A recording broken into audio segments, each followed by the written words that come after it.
नमस्कार मित्रांनो, आपल्या यूट्यूब चॅनलवर तुमचं मनापासून स्वागत आहे। आजचा हा व्हिडिओ महाराष्ट्रातील संजय गांधी निराधार अनुदान योजना आणि विशेष सहाय्य योजनेच्या सर्व लाभार्थ्यांसाठी खूप महत्त्वाचा ठरणार आहे। कारण या व्हिडिओमध्ये आपण मार्च महिन्याचा हप्ता नेमका कधी मिळू शकतो याबद्दल सविस्तर माहिती जाणून घेऊ। त्यामुळे व्हिडिओ शेवटपर्यंत नक्की बघा आणि तुम्ही जर या चॅनलवर पहिल्यांदा आले असाल तर एक छोटीशी विनंती, चॅनलला सबस्क्राइब करून ठेवा जेणेकरून या योजनेशी संबंधित प्रत्येक नवीन अपडेट तुम्हाला वेळेवर मिळत राहील। तर आता सध्या अनेक लाभार्थ्यांच्या मनात एकच प्रश्न आहे, मार्च महिन्याचा हप्ता नेमका कधी जमा होणार। अनेक जण याबद्दल वेगवेगळ्या ठिकाणी माहिती शोधत आहेत, त्यामुळे आज आपण हाच प्रश्न स्पष्ट करण्याचा प्रयत्न करणार आहोत। आता काही अंदाजानुसार हा हप्ता पाडव्याच्या शुभ मुहूर्तावर म्हणजेच 19 तारखेच्या आसपास वितरित होण्याची शक्यता व्यक्त केली जात आहे। त्यामुळे लाभार्थ्यांमध्ये आता मोठी उत्सुकता दिसून येत आहे। मात्र सध्याच्या परिस्थितीकडे पाहिलं तर मार्च महिन्याच्या हप्त्याच्या वितरणाची प्रक्रिया अजून अधिकृतपणे सुरू झालेली नाही। काही दिवसांपूर्वी अनेक ठिकाणी अशी चर्चा होती की हा हप्ता 5 ते 6 तारखेच्या दरम्यान खात्यात जमा होऊ शकतो। आपण आधीच्या व्हिडिओमध्ये सुद्धा सांगितलं होतं की त्या तारखांना पैसे जमा होण्याची शक्यता कमी आहे। यामागचं मुख्य कारण म्हणजे यावर्षीचा राज्याचा अर्थसंकल्प सादर करण्याची आणि त्यानंतरची प्रशासकीय प्रक्रिया सुरू असल्यामुळे काही योजना आणि निधी वितरणाच्या प्रक्रिया तात्पुरत्या थांबल्या होत्या। त्यामुळे मार्चच्या सुरुवातीला हप्ता जमा होण्याची शक्यता कमी असल्याचं आधीपासूनच सांगितलं जात होतं। यानंतर अशी अपेक्षा होती की 10 तारखेपासून हप्ता वितरित होण्यास सुरुवात होईल, पण प्रत्यक्षात ती अपेक्षा सुद्धा पूर्ण झाली नाही।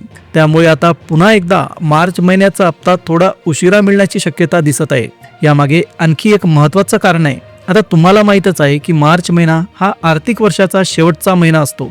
त्यामुळे या काळात सर्व सरकारी विभागांमध्ये प्रचंड प्रमाणात कामाचा ताण असतो। वेगवेगळ्या योजनांचे हिशोब, निधीचा लेखाजोखा, कागदपत्रांची पडताळणी आणि इतर प्रशासकीय कामं मोठ्या प्रमाणात सुरू असतात। यालाच साध्या भाषेत मार्च एंडिंग असं म्हटलं जातं।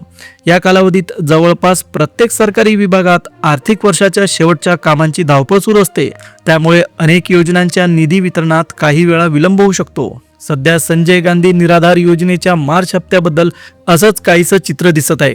म्हणूनच सध्याच्या माहितीनुसार मार्च महिन्याचा हप्ता थोडा उशिरा म्हणजेच पाडव्याच्या सुमारास वितरित होण्याची शक्यता व्यक्त केली जात आहे।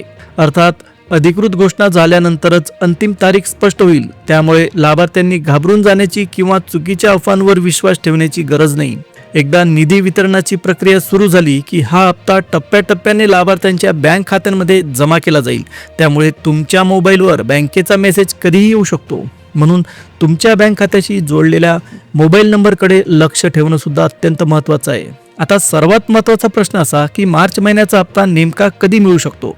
अनेक लाभार्थ्यांच्या मनात हा प्रश्न सतत फिरत आहे, कारण या महिन्यात होळीचा सण सुद्धा झाला आणि इतर काही योजनांचे पैसेही अनेकांच्या खात्यात जमा झाले।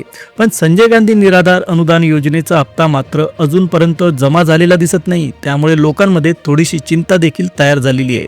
आता सध्या मिळत असलेल्या माहितीनुसार असा अंदाज व्यक्त केला जात आहे की गुढीपाडव्याच्या आसपास लाभार्थ्यांच्या खात्यात पैसे जमा होऊ शकतात। म्हणजेच पाडव्याच्या शुभ दिवशी हा हप्ता वितरित होण्याची शक्यता व्यक्त केली जात आहे। मात्र एक गोष्ट लक्षात घ्यायला हवी, सध्या मार्च महिन्याचा शेवट जवळ आला असल्यामुळे सरकारी कार्यालयांमध्ये मोठ्या प्रमाणावर काम सुरू असतं। त्यामुळे ही शक्यता प्रत्यक्षात पूर्ण होते का नाही हा देखील एक महत्त्वाचा प्रश्न आहे। आता काही जणांच्या मनात असा प्रश्न येऊ शकतो की मार्च एंडिंग असल्यामुळे पैसे 31 मार्चलाच जमा होतील का, किंवा मग एप्रिल महिन्यात जमा होतील का।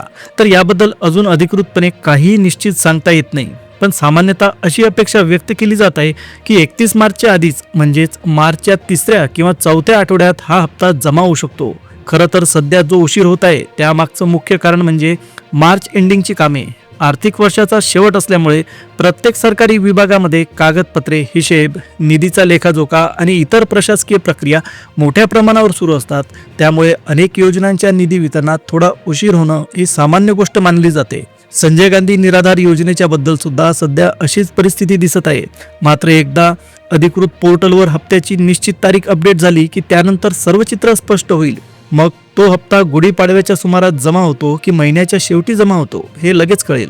ज्या क्षणी पोर्टलवर याबद्दल अपडेट दिसेल किंवा मेसेज येईल त्या क्षणी ती माहिती लगेच तुम्हाला कळवली जाईल। साधारणपणे जेव्हा या योजनांचे पैसे वितरित होतात तेव्हा डीबीटी पोर्टलवर एक सूचना दिसते। त्या सूचनेत असं सांगितलं जातं की सध्या लाभार्थ्यांना पैसे पाठवण्याची प्रक्रिया सुरू आहे, त्यामुळे काही वेळा वेबसाईटवरील इतर कामे करता येत नाहीत. पण सध्या अशी कोणतीही सूचना पोर्टलवर दिसत नाहीत. म्हणजेच पेन्शन वितरणाची मुख्य प्रक्रिया अजून पूर्णपणे सुरू झालेली नाही हे यावरून स्पष्ट होत आहे. यामागचं कारण काय असू शकतं असा प्रश्न अनेकांना पडतो. तर सध्या मिळणाऱ्या माहितीनुसार पेन्शन वितरणासाठी लागणारी आर्थिक तरतूद आणि प्रशासकीय प्रक्रिया अजून सुरू आहे.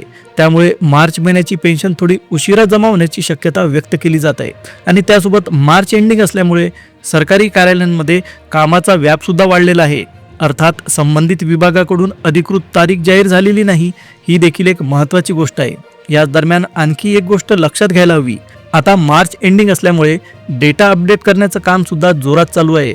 उदाहरणार्थ दिव्यांग लाभार्थ्यांसाठी असलेल्या पोर्टलवर माहिती अपडेट करायची प्रक्रिया चालू असल्याचं सांगितलं जात आहे. त्याचबरोबर संजय गांधी निराधार योजनेअंतर्गत येणाऱ्या लाभार्थ्यांसाठी पेन्शन वितरणाची तयारी सुद्धा प्रशासनाच्या स्तरावर सुरू आहे. मात्र निधीची अंतिम आर्थिक तरतूद पूर्ण झाल्यानंतरच प्रत्यक्ष पैसे पाठवण्याची प्रक्रिया सुरू होईल. सध्या परिस्थिती अशी आहे की पेन्शन कधी जमा होणार याची निश्चित तारीख अजून जाहीर झालेली नाही. पण अंदाजानुसार पुढील काही दिवसात पोर्टलवर अधिकृत नोटीस येऊ शकते. एकदा ती सूचना आली की त्यानंतर साधारणतः 2 ते 3 दिवसांच्या आत लाभार्थ्यांच्या खात्यात पैसे जमा होण्याची शक्यता आहे. म्हणजेच आधी नोटीस येईल आणि त्यानंतर लगेचच पेन्शन वितरित केली जाईल. आता सोशल मीडियावर वेगवेगळ्या प्रकारच्या तारखा फिरताना दिसत आहेत. काही जण वेगवेगळ्या अंदाजांवरून पेन्शन येण्याच्या तारखा सांगत आहेत. पण सध्याच्या घडीला प्रत्यक्षात कोणाच्याही खात्यावर पेन्शन जमा झालेली नाही, हे लक्षात घेणं महत्त्वाचं आहे. त्यामुळे अफवांवर विश्वास न ठेवता अधिकृत माहितीचीच प्रतीक्षा करणं योग्य ठरेल. यासोबतच काही लाभार्थ्यांची मागील 2 ते 3 महिन्यांची थकीत पेन्शन देखील बाकी असल्याचं सांगितलं जात आहे. मात्र त्या थकीत रकमेबद्दल शासनाकडून अद्याप कोणतीही स्पष्ट माहिती देण्यात आलेली नाही. सध्या मिळालेल्या माहितीनुसार या महिन्यात मुख्यतः मार्च महिन्याची पेन्शन लाभार्थ्यांच्या खात्यात जमा केली जाईल. आता GR म्हणजे सरकारी आदेशाबद्दल बोलायचं झालं तर काही महिन्यांमध्ये असं दिसून आलंय की GR निघण्यापूर्वीच काही वेळा पेन्शन वितरित करण्यात आली. त्यामुळे या महिन्यात GR येईल की नाही याबद्दल सुद्धा निश्चित काही सांगता येत नाही. जर GR आला तर ती चांगली बातमीच असेल, पण GR आला नाही तरी पेन्शन वितरण होण्याची शक्यता नाकारता येत नाही. म्हणूनच सर्व लाभार्थ्यांना एकच विनंती आहे, थोडी संयमाने प्रतीक्षा करा. मार्च एंडिंगमुळे सध्या प्रशासनावर कामाचा मोठा ताण आहे. त्यामुळे पेन्शन वितरणात काही दिवसांचा उशीर होणं स्वाभाविक आहे. पण मिळालेल्या माहितीनुसार पुढील 7 ते 8 दिवसांच्या आत पेन्शन जमा होण्याची शक्यता व्यक्त केली जात आहे. ही माहिती तुम्हाला उपयोगी वाटली असेल तर ती इतर लाभार्थ्यांपर्यंत नक्की पोहोचवा. कारण अनेक जण अजूनही पेन्शनबद्दल संभ्रमात आहेत, गोंधळलेले आहेत. आणि तुमच्या मनात अजून काही प्रश्न असतील तर ते कमेंटमध्ये नक्की विचारा. योजनांबद्दल अचूक आणि विश्वासार्ह माहिती मिळवण्यासाठी आपल्या चॅनलशी नक्की जोडलेले राहा. चॅनलला सबस्क्राईब करा. जवळच असलेल्या बेल नोटिफिकेशनला ऑलवर सेट करा. आता पुन्हा भेटूया एका नवीन अपडेटसह. तोपर्यंत जय हिंद, जय महाराष्ट्र.